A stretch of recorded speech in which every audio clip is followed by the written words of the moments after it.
Let us start with a new topic, that is Z transform. We are very familiar with Laplace transform,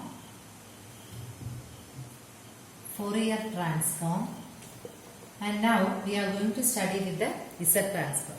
See, Laplace transform, it is usually used for Laplace transform or LT. That is usually used for studying of the analog signals or systems, that is in solving linear constant coefficient systems. It is used for solving or studying about the analog signals or systems. That is what we call Laplace system. That is, it is going to convert a function of real variable. It converts a function of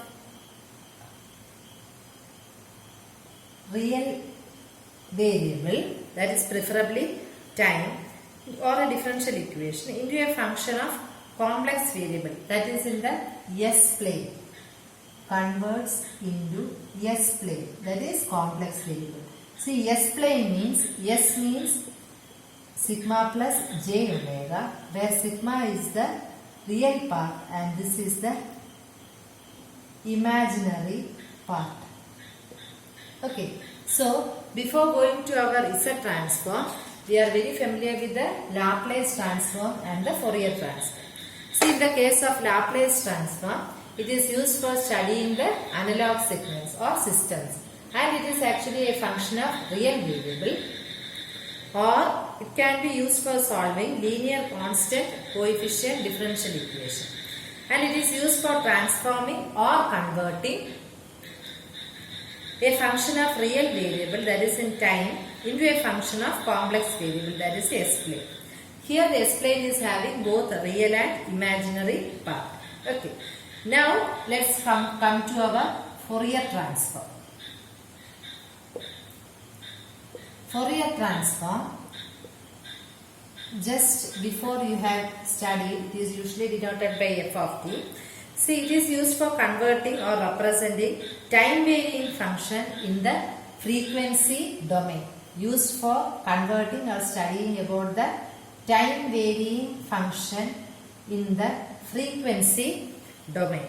So that is what we can say about the Laplace transform and the Fourier transform. See, Laplace transform is used for continuous time Fourier transform, that is the Laplace transform. Laplace transform is used for continuous time Fourier time signals, and see what we are going to use for Z transform. So now we have just discussed about Laplace transform, that is an analog used for studying analog signals or systems, and we are going to convert the function, that is a real variable function, that is a differential equation or linear constant coefficient differential equation, into an S plane, or which is having a real and imaginary part of a signal, that is we are going to convert it into the S plane equations. That is used for Laplace transform, and it is used mainly in the continuous time Fourier time signals. Okay, Fourier transform signals. That means Laplace is used for continuous signals. And what do you mean by Fourier transform means? Fourier transform is for converting or representing time varying function in the frequency domain. Now what is the difference or what is the advantage when we are using about the Z transform? That is what we are going to study now. See, Z transform is mainly used for discrete time signals. It is mainly used for discrete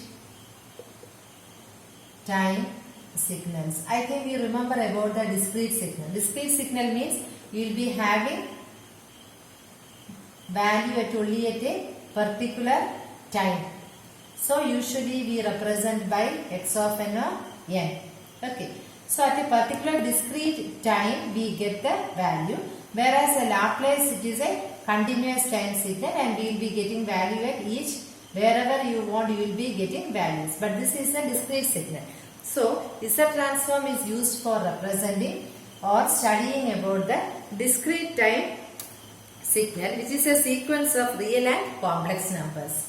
It is having both real and complex numbers. Okay. Now, and we are going to use a complex frequency domain representation. Now, Z transform has a major role in our mathematical physics in analyzing and processing digital data.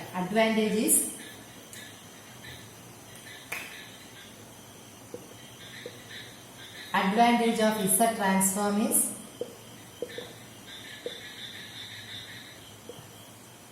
analyze and process digital data. That is the main advantage of Z transform. That is, we can analyze and process the digital data. That is what we have in Z transform. So Z transform, the difference between Z transform and Laplace is used as a continuous time Fourier transform, whereas Z transform is used for discrete time signals. Okay. Now, the Fourier transform is also used for representing a time varying function in the frequency domain. Now, we can also say that Z transform is an extension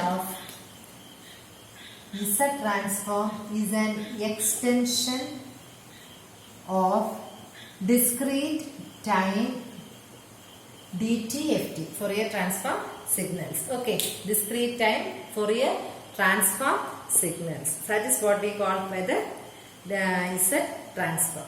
Now let us first start with our Laplace transform, where we usually represent by the letter, say, x of s is equal to integral minus infinity to plus infinity x of t e raised to minus st dt. This is in a continuous time Fourier transform signals.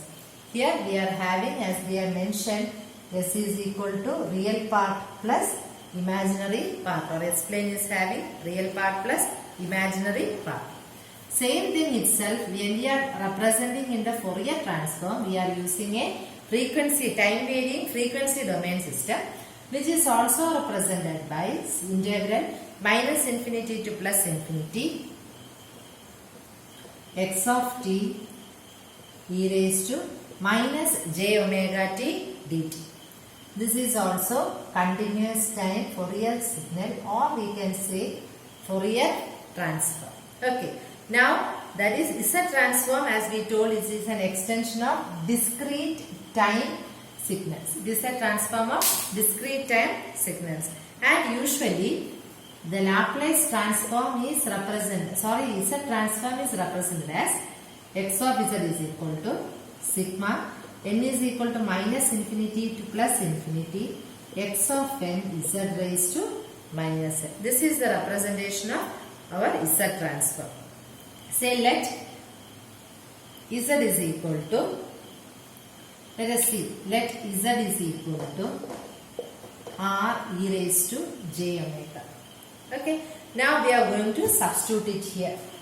So x of r e raised to j omega is equal to sigma n is equal to minus infinity to plus infinity x of n r e raised to j omega raised to n.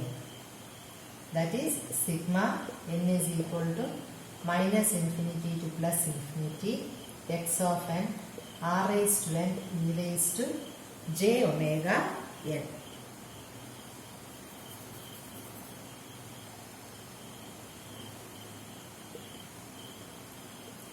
Now we are going to put r is equal to 1. Let r is equal to 1. So what will happen? This will converge to x of n e raised to minus j omega n. X of n e raised to minus j omega n. Okay. So this is what we are getting for our Z transform. And this is a discrete, see, wherever we are having n, discrete time Fourier transform signals. So we have taken x of z is equal to z raised to minus n, where z is equal to r e raised to j omega. Instead of z here, we have substituted r e raised to j omega raised to minus n, and we have taken r is equal to 1. So we are getting x of z, x of with that we are getting n is equal to minus infinity to plus infinity, x of n e raised to minus j omega n. So for this we can have, we can represent this in a plane or with the help of a diagram. See how we are going to represent it. We are having an x-axis and a y-axis. That is, we are having a real part of z and also an imaginary part of z. And real part we have taken it to be 0 here. Now we have written as r e raised to j omega. That is, we are having a radius vector of magnitude r and having an angle as omega.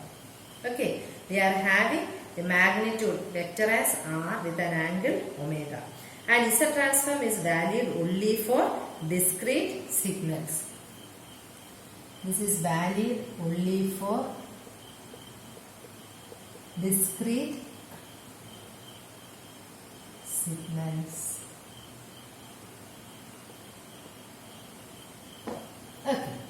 Now let us see what another concept here is region of convergence. Region of convergence, which is denoted by the letter ROC. Region of convergence. Region of convergence, that is ROC. So for explaining that, let's start with our Z transform, represented as x of z is equal to sigma n is equal to minus infinity to plus infinity, x of n z raised to minus n. Okay, as usual we are going to put, let z is equal to r e raised to j omega. Okay, so our x of z becomes sigma n is equal to minus infinity to plus infinity, x of n r e raised to j omega raised to minus n. Okay, that then this can be written as sigma n is equal to minus infinity to plus infinity, x of n r raised to n e raised to minus j omega n. See, we are having this value, that is x of n r raised to minus n. This is the importance value. See, this summation, this value should have a finite value. This term, that is x of n r raised to n, should have, this will diverge, it will go because e raised to power. See, this power, that this value, that is x of n r raised to minus n, that summation should have a finite value. Or we can say that set of values of r, the set of values of r for which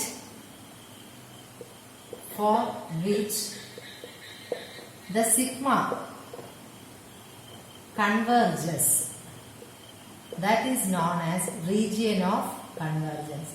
That means this set of value, this term should have a finite value. This term x of n r raised to minus n, that should have a finite value. That is set of values of r for which this sigma should converge to a finite value.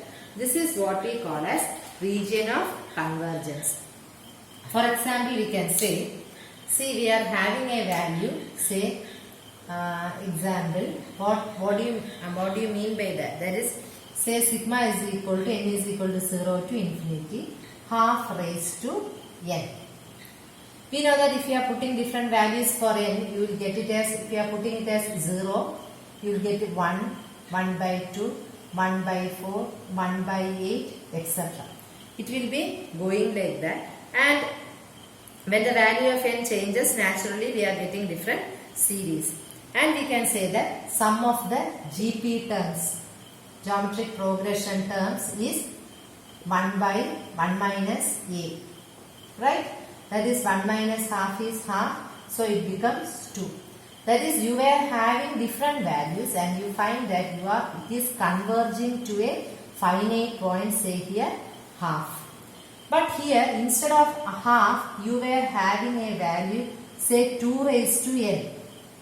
So what will happen? For different values of n, it will be having 2 raised to 0 is 1, 2 raised to 1 is 2, plus 4, plus etc. That means it will be diverging. It will be diverging. And such things cannot be possible. So you can have a thing that here the value should be less than 1. To get a finite value, if it is we are assuming it to be z, we can say that modulus of z should be less than 1. Here the value should be less than 1 so that we can have a finite value. That is, this term will have a finite value when the modulus of z will be less than 1. Okay, that is what we have seen. Now, so that is the necessary and sufficient condition for the region of convergence. Now let us do some simple problems regarding ROC and also the other Z transform simple problems. Okay, now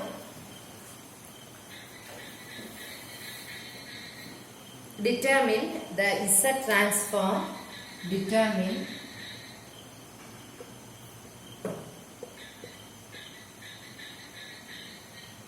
the Z transform for the analog signal. For the analog signal, x of t is equal to minus 80. Okay, and this is applied to a digital filter. So we are having x of t is equal to e raised to minus 80. That is a given that it is an analog signal. And by using the identity, we have the identity which you have already studied. That is x of t is written as sigma n is equal to minus infinity to plus infinity x of t delta t minus nt. Okay, and also you can remember one more identity. Sigma of t minus a is equal to e raised to minus as. That identity also you can remember and keep it aside. Okay, so you are given an analog signal, that is x of t is equal to e raised to minus t, and we have to determine the Z transform of that. We know the identity rules which you have already studied. X star of t is equal to sigma n is equal to minus infinity to plus infinity x of t delta t raised to minus n. See, that is for t is equal to nt. The sampled signal sequence, what will happen? X of t is equal to nt. We will be having the sampled signals as e raised to 0, right? Because we are having e raised to minus as, e raised to 0, e raised to minus 80, e raised to minus 280, etc.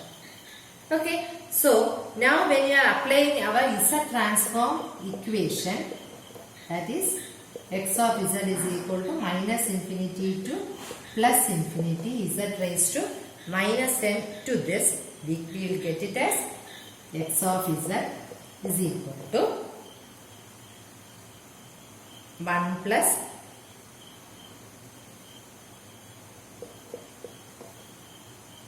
e raised to minus 80 z raised to minus 1 plus z raised to minus 2 plus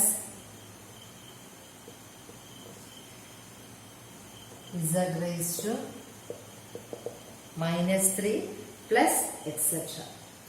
That you can summarize it and you can write it as We have started from 0. So, 0 to infinity e raised to minus a n t, where n is 1, 2, 3, etc. z raised to minus n. Or you can write it as sigma n is equal to 0 to infinity